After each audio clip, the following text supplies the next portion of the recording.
ఉమ్మడి నిజామాబాద్ జిల్లాను విష జ్వరాలు వణికిస్తున్నాయి. డెంగ్యూ డేంజర్ బెల్ మోగిస్తుంటే మలేరియా, టైఫాయిడ్ జ్వరాలు జిల్లా వాసులకు కంటి మీద కునుకు లేకుండా చేస్తున్నాయి. డెంగ్యూతో ఉమ్మడి జిల్లాలో ఇప్పటి వరకు 3 మృతి చెందారు.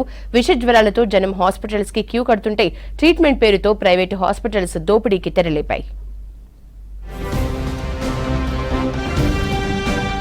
ఉమ్మడి నిజామాబాద్ జిల్లాలో ఇటీవల కురిసిన వర్షాలకు సీజనల్ వ్యాధులు పెరుగుతున్నాయి. గ్రామాలు, పట్టణాలు తేడా లేకుండా ఇంటికొకరు జ్వరంతో బాధపడుతున్నారు. వైరల్ ఫీవర్స్ తో హాస్పిటల్స్ రోగులతో కిక్కిరుస్తున్నాయి. జిల్లాలో క్రమంగా డెంగ్యూ కేసులు పెరుగుతుండడం ఆందోళన కలిగిస్తోంది.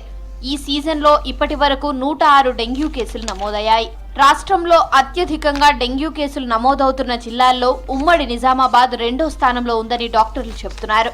డెంగ్యూతో పాటు మలేరియా, టైఫాయిడ్ జ్వరాల సంఖ్య ఎక్కువగా ఉందంటున్నారు. నిజామాబాద్ జిల్లా హాస్పిటల్లో వైరల్ ఫీవర్స్ తో వచ్చే వారి సంఖ్య క్రమంగా పెరుగుతోంది. హాస్పిటల్స్ కి వచ్చే వారిలో ప్రతి 10 మంది వైరల్ ఫీవర్స్ తో వస్తే ఇందులో 2కి డెంగ్యూ నిర్ధారణ అవుతోంది. ప్రైవేట్ హాస్పిటల్స్ జ్వరంతో వెళ్తే డెంగ్యూ పేరుతో దోపిడీ చేస్తున్నారని రోగులు ఆరోపిస్తున్నారు. అవసరం లేకున్నా టెస్టులు చేస్తున్నారంటున్నారు. అయితే ఇక అక్కడ చూపించినాము, తగ్గలేదు.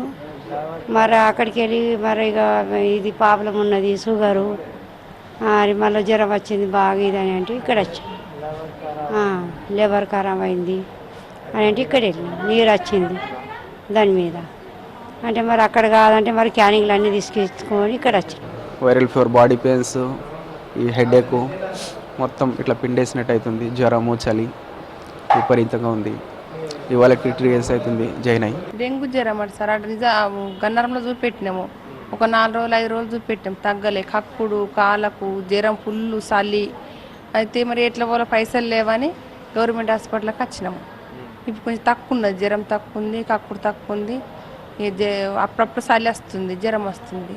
ఇక్కడ చూపెడుతారు, మంచిగా ఇస్తారు. గ్లూకోజులు, సూదులు వచ్చుకుంటూ చూసుకుంటూ పోతున్నారు. జ్వరాల కేసులు పెరుగుతుండటంతో జిల్లా హాస్పిటల్స్ లో ప్రత్యేక ఫీవర్ వార్డు ఏర్పాటు చేశారు అధికారులు.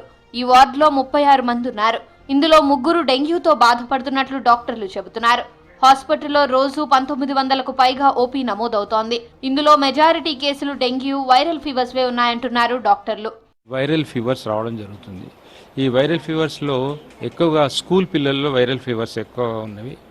తర్వాత ఫీవర్, మామూలు ఫీవర్ వ్యాధులు వస్తున్నాయి. ఈ ఫీవర్ వ్యాధులు ఇప్పుడు మాకు ఐపీలో 4 పేషెంట్స్ ఉన్నారు. పిల్లలలో 4 పేషెంట్స్ ఉన్నారు. అయితే ముఖ్యంగా ఈ సీజనల్లో తీసుకోవాల్సిన జాగ్రత్తలు ముఖ్యం ఏంటంటే వాళ్ళు గుంపులలో ఉండకుండా ఉండటం వలన పిల్లలకు అప్పర్ రెస్పిరేటరీ డ్రాప్లెట్ తుంపర్ల ద్వారా వచ్చే వ్యాధులు రాకుండా ఉంటాయి. తుంపర్ల ద్వారా వచ్చే వ్యాధులలో వైరస్ వ్యాధులు చాలా ఉన్నవి.